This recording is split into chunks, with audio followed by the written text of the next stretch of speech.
سب سے اہم رشتہ خامد اور بیوی ہے، سب سے اہم رشتہ خامد اور بیوی ہے، سب سے اہم رشتہ خامد اور بیوی ہے۔ کہ میں ہوائی فائر نہیں کر رہا، گنو ماں باپ کے لیے کتنی آیات ہیں، چند ماں باپ کے عظمت احترام، چند آیات اولاد کے لیے، چند آیات بہن بھائیوں کے لیے، چند آیات،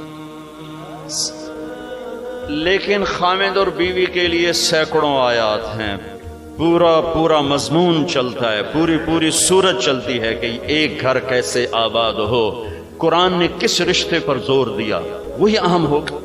کتنا یہ رشتہ ذلیل ہو چکا ہے، کتنی بیویاں روزانہ مار کھاتی ہیں، کتنی بیویوں کو مارا جاتا ہے، گالیاں دی جاتی ہیں، ان کے ماں باپ کو گالیاں دی جاتی ہیں، ان کے بہن بھائیوں کو گالیاں، ساس سسر کتنی ننگی تلوار ہیں۔ تم سارے علماء مفتی بیٹھے ہو، کہیں ساس بہو کے رشتے کے کوئی حقوق آئے ہیں؟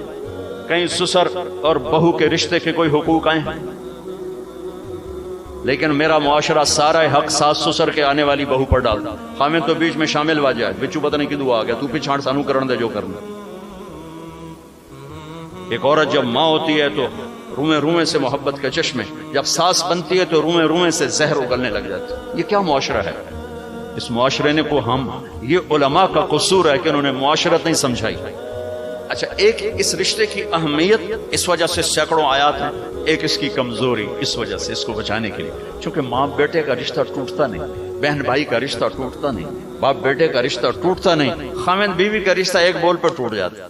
اس کو بچانے کے لیے ادھر سے، اس لیے یہ فقہا کہیں گے کہ اللہ تعالیٰ نے بیوی کا حق رکھا ہے کہ الگ گھر دو، اگر وہ مالدار ہے تو الگ گھر دو، تاکہ وہ میاں بیوی زندگی شروع کریں، ان کے مسائل تھوڑے ہوں گے، بیچ میں ساس بھی آ گئی، بیچ میں سسر بھی آ گیا، بیچ میں نند بھی آ گئی، دیور بھی آ گیا، بھابیاں بھی آ گئیں، وہ دیکھیے ویسی چٹنی بن گئی پہلے دن۔ چند دن پہلے ہمارا ایک ساتھی بتا رہا تھا جی کہ وہ صاحب جب بیوی کو مارتے تھے نا تو ساتھ ان کے ابا بھی آ جاتے، ان کی اماں بھی آ جاتی، ان کی بہنوں، ان کے بھائی سارے مل کر بیوی کی پٹائی کرتے تھے، اور بڑا دیندار گھرانہ کہلاتا تھا وہ علاقے کا۔ اگر وہ الگ گھر نہیں لے کے دے سکتا تو کرائے پر لے کر دے، اس کو الگ رکھے، اگر اس کا مطالبہ ہے، مطالبہ نہیں پھر تو ٹھیک ہے، اگر کرائے پر بھی لینے کی سخت نہیں تو گھر میں پورا پورشن اس کو لے کر دے، پورا پورشن دے جس میں وہ آزاد ہو۔ اگر اس کی بھی ہمت نہیں تو ایک کمرہ، ایک کچن، ایک ٹوائلٹ اس کا الگ ہو جس میں اور کوئی نہ ہو۔ اگر اس کی بھی ہمت نہیں تو پھر روزے رکھے تھے، تسبیح پڑھے، کسی دین کو برباد نہ کرے، پھر کسی کی بیٹی کو برباد نہ کرے، پھر اپنے روزے رکھے۔ یا معاشر الشباب من استطاع منکم الباءۃ فلیعفل وان لم یستطع فعلیہ بالصیام، روزے رکھو، تسبیح پڑھو، کسی کی بیٹی کو برباد نہ کرو۔ یہ بہت خوبصورت رشتہ ہے، لیکن جوائنٹ فیملی سسٹم نے اسے تباہ کر کے رکھ دیا۔ جوائنٹ فیملی سسٹم بہت اچھا، مشترکہ نظام زندگی بہت اچھا تھا جب ایک دوسرے کے حقوق کا پتہ تھا، اب حقوق کا نہیں پتہ، لہذا ادھر سے آگ، ادھر سے آگ، ادھر سے آگ، ادھر سے آگ۔ میں سر درد کا مریض ہوں، تھوڑی تھکاوٹ شروع ہو جاتا ہے، فاقہ شروع ہو جاتا ہے، تو میں روزے رکھنے کے لیے مری چلا جاتا ہوں کہ چلو کچھ ٹھنڈک، روزے کا لمبا ہونا اور ٹھنڈک شاید اس کو کچھ وہ بیلنس کر دیتا ہے، تو میں کچھ 3-4 روزے پھر بھی چھوٹ جاتے ہیں لیکن اکثر پورے ہو جاتے ہیں۔ تو بھربن میں وہاں ایک جگہ میں ٹھہرتا ہوں، تو عصر کے بعد میں تھوڑا بیان کرتا ہوں معاشرت کا۔ تو پہلی دفعہ جب میں وہاں ٹھہرا تو 8ویں دن امام مسجد کی بیوی آئی ہمارے پاس، میری بیگم کے پاس، کہ جی بیگم صاحب میں نے آپ کا اور مولانا کا شکریہ ادا کرنا ہے کہ آج میری زندگی کا پہلا ہفتہ ہے میرے خامد نے مجھے مارا نہیں، پہلا ہفتہ۔ امام مسجد، امام مصلی پہ کھڑے ہونے والے، کہا پہلا زندگی کا ہفتہ ہے میرے خامد نے مجھے مارا نہیں، ورنہ میری ہر دوسرے دن پٹائی ہوتی تھی۔ اور 10ویں دن امام صاحب خود آ گئے، کہا مولانا صاحب ہمیں پتہ ہی نہیں تھا زندگی کیسے گزارنا، ہمارے جو ماحول میں تھا ہم وہی کر رہے تھے، کہ میرے بہنوں ہی نے میری بہن کی ایک دفعہ ٹانگ توڑی، ایک دفعہ بازو توڑا، اور عالم دین ہے، عالم دین ہے، ہمیں کسی نے یہ بتایا نہیں تھا، ہم نے زندگی میں پہلی دفعہ یہ باتیں آپ کے منہ سے سنی کہ زندگی کیسے گزارنا۔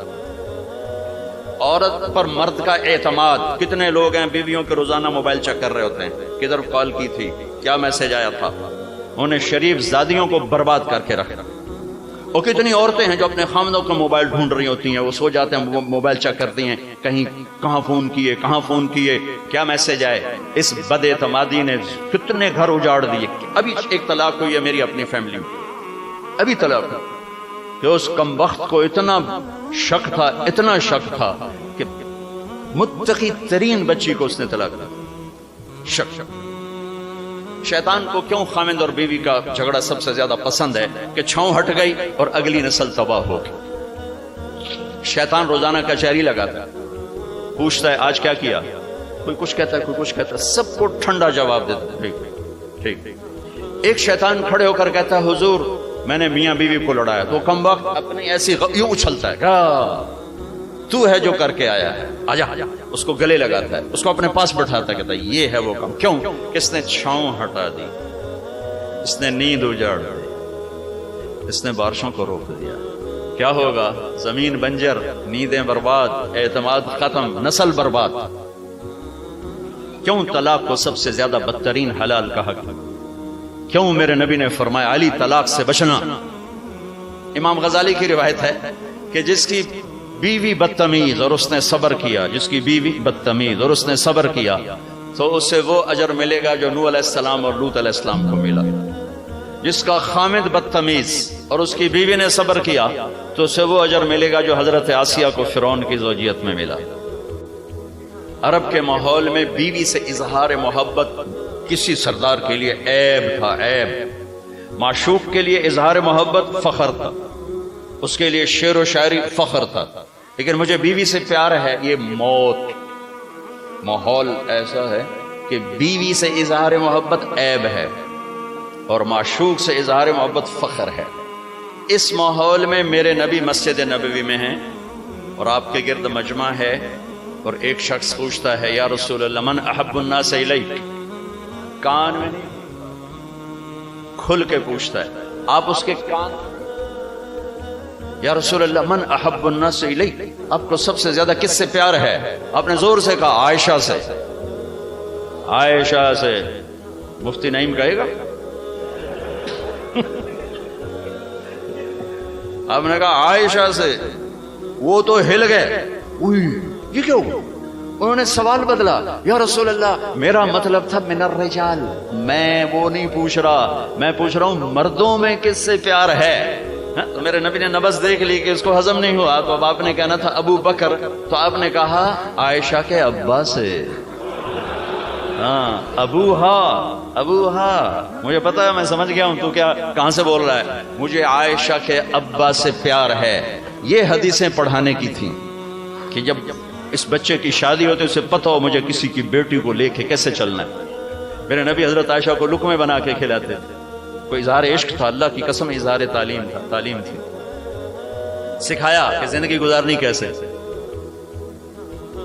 ان کو آٹا گوندھ کے دیتے تھے, چونکہ ابھی شروع میں ان کو آٹا گوندنا نہیں آتا تھا, تو آٹا گوندھ کے دیتے تھے. اور عرب بڑی بڑی بوٹیاں پکاتے تھے, تو حضرت عائشہ بوٹی اٹھا کے ایسے نوچتی اور پھر رکھ دیتی. تو اللہ کا نبی بوٹی اٹھا کر جہاں سے حضرت عائشہ نے نوچا ہوتا تھا وہاں سے نوچ کے دکھا کے کھاتے تھے. میرے رب کی قسم اظہار یہ ہمیں تعلیم دی ہے کہ زندگی کیسے گزارے. پھر بڑے بڑے پیالے ہوتے تھے پانی پینے کے, چھوٹے گلاس نہیں. چھوٹا گلاس تو بخل کی نشانی, اب تو اور چھوٹے ہو گئے کہ کپ کو گلاس بنا دیا.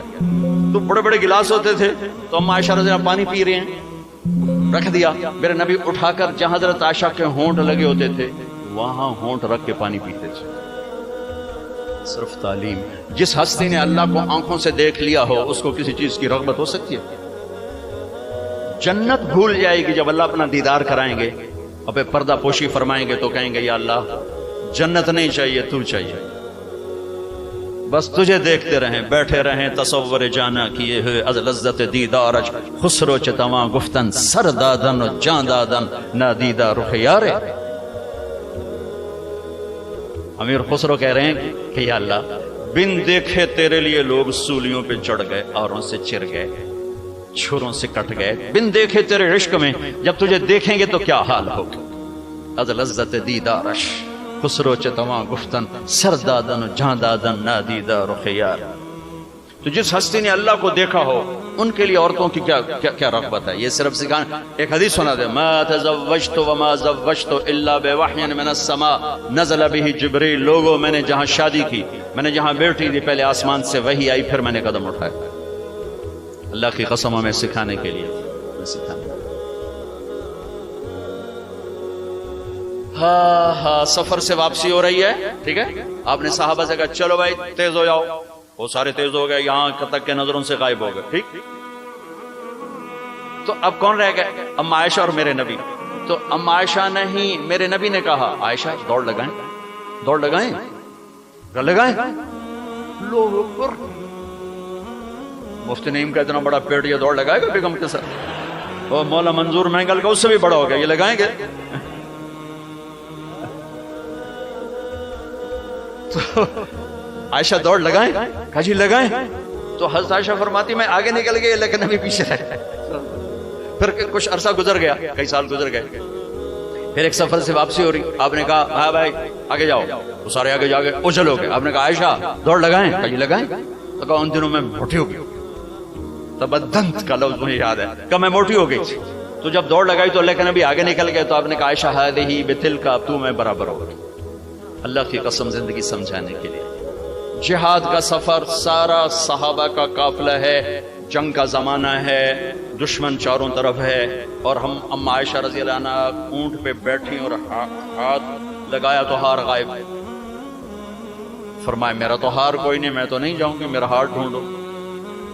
تو میرے نبی نے نہیں فرمایا چل بیٹھ، اتنے لوگوں کو تو پریشان کر دیا، تجھے پتہ نہیں میں نے سبق پڑھانا تو میرے پیچھے پڑ گئی. طلبہ میرا انتظار کر رہے ہیں. آپ نے کہا بھائی عائشہ کا ہار ڈھونڈو. سب ڈھونڈنے میں لگ گئے. شام ہو گئی، سورج چھپ گیا اور ہار نہیں ملا، اور اس کے بعد تلاش بند ہو گئی. اندھیرے میں کہاں ملے گا؟ اب کیا ہوا؟ پانی رات کو عشاء میں ختم ہو گیا، فجر کی نماز کا وقت داخل ہونے والا ہو گیا اور پانی کوئی نہیں، تیمم کی آیات نہیں اتری. لوگوں نے ابو بکر کو تانے دینے شروع کیے، تیری بیٹی کی وجہ سے اب نماز کا کیا بنے گا؟ ابو بکر غصے میں آئے اما عائشہ کے خیمے میں. تو اللہ کے نبی گود میں سر رکھے سو رہے تھے. اب آپ تو باپ تھے، تو آ کر اب بول تو سکتے نہیں، اور چہرے سے دوری تیری وجہ سے ہو، اور یہاں پسلی میں ماری انگلی، زور سے انگلی ماری. تو کہتے میں ایسے سخت ہو گئی تاکہ میرا بدن حرکت نہ کرے کہ کہیں اللہ کے نبی اٹھ نہ جائیں. تو چہرے سے غصے کا اظہار کر کے، اور تو اللہ نے آیات تیمم اتاری. اس موقع پر تیمم کی آیات پہلی دفعہ 8000 سال میں یہ ہونے لگا ہے. بھلا مٹی سے آدمی صاف ہوتا ہے اور گندا ہو جاتا ہے؟ اللہ کہا نہیں، فتیمم، چلو تیمم کرو. اب سارے صحابہ میں خوشی کی لہر، اور سعد بن عبادہ کہنے لگے اے آل ابو بکر، یہ پہلی تو نعمت نہیں ہے جو تمہارے گھرانے کے طفیل ہمیں ملی ہے، اس سے پہلے بھی بڑی نعمتیں تمہارے گھر کی طفیل ہمیں ملی ہیں. اللہ نے تیمم کی آیت اتار. میرے نبی نے قافلے کو نہیں چلایا، یہاں تک کہ حضرت عائشہ نے کہا اچھا یا رسول اللہ اب چلیں، ہار کو چھوڑیں. پھر میرے نبی چلے، اور جب اونٹنی کو اٹھایا تو ہار اس کے نیچے پڑا ہوا تھا. وہ سارا باہر ڈھونڈتے رہے، ہار نیچے چلا گیا تھا گر کر. یہ میرے نبی کی زندگی ہے. یہ مینگل صاحب سے کہتا ہوں پڑھائیں، مفتی نعیم سے کہتا ہوں یہ زندگی پڑھائیں، کہ ان کی بیویاں ان کو دعائیں دیں، ان کے ماں باپ ان کو دعا دیں، ان کی اولاد ان کو دعا دے. وہ باپ نہیں ہے جس کو دیکھ کے بچے ڈر جائیں، وہ تھانے دار ہے، تھانے دار بیٹھا ہوا ہے. وہ استاد نہیں جس کو دیکھ کے شاگرد ڈر جائے، وہ تھانے دار ہے. وہ خامد نہیں ہے جس کو دیکھ کے بیوی سہم جائے، وہ تھانے دار ہے. خامد وہ ہے جس کو دیکھ کے بیوی خوش ہو، باپ وہ ہے جس کو دیکھ کے اولاد خوش ہو، استاد وہ ہے جس کو دیکھ کے شاگرد خوش ہو. اگر زندگی کو نکھارنا ہے، ضبط کرنا سیکھو، برداشت کرنا سیکھو، غصے کو پینا سیکھو. یغلبن الکریم ویغلبہن اللئیم. اللہ اکبر. میرے نبی نے فرمایا اخلاق والے پہ بیویاں غالب آ جاتی ہیں اور بد اخلاق بیویوں پہ غالب آ جاتے ہیں. لَأَنْ أَكُونَ مَغْلُوبًا كَرِيمًا أَحَبُّ إِلَيَّ مِنْ أَكُونَ غَالِبًا لَئِيمًا.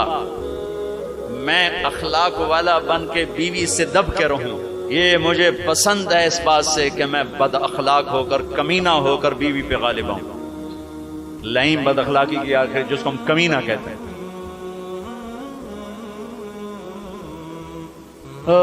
خیرکم خیرکم لأہلہ وانا خیر لأہلی، میرے نبی نے فرمایا سب سے بہترین مسلمان وہ جو بیوی سے اچھا سلوک کرے، اور میں تم میں سب سے اچھا سلوک کرتا ہوں اپنی بیویوں کے ساتھ۔ میمونہ رضی اللہ تعالیٰ عنہ کے گھر آپ کی باری ہے اور آپ کو پیشاب آیا، آپ اٹھے پیشاب کے لیے، پیچھے میمونہ کی آنکھ کھل گئی تو انہوں نے دیکھا بستر خالی، تو ان کو نا نفس نے چکر دے دیا، ان کے جی میں آیا کہ اللہ کے نبی مجھے چھوڑ کر کسی اور بیوی کے پاس چلے گئے، تو انہوں نے سوکن پنا غالب آیا، سوکن تو سوکن ہی ہوتی ہے، تو سوکن تھی، انہوں نے کہا تھا مجھے چھوڑ کے دوسری بیوی، اور خیال تھا حضرت عائشہ، کڈی لگا تھی۔ اللہ کے نبی واپس آئے تو دروازہ بند، آپ نے دستک دی، میمونہ میں ہوں، دروازہ کھولو، کہا میں نہیں کھول دی۔ ہم نے کہا کیا ہوا؟ کہا مجھے چھوڑ کے دوسری بیوی کے پاس جاتے ہیں، باری میری ہے۔ آپ نے کہا اللہ کی بندی انی حاقن، مجھے زور کا پیشاب لگا تھا میں اس لیے گیا تھا۔ کہا نہیں نہیں کوئی پیشاب نہیں ہے، مجھے پتا ہے۔ آپ نے کہا میمونہ میں اللہ کا رسول ہوں، میں کبھی خیانت کر سکتا ہوں؟ پھر ان کو کرنٹ لگا، اوہ یہ میں نے کیا کیا، تو اللہ کا رسول، پھر ڈرتے ڈرتے دروازہ کھولا، پتہ نہیں اللہ کے نبی کیا کریں گے۔ آپ اندر آئے اور مسکرائے اور جا کر اپنی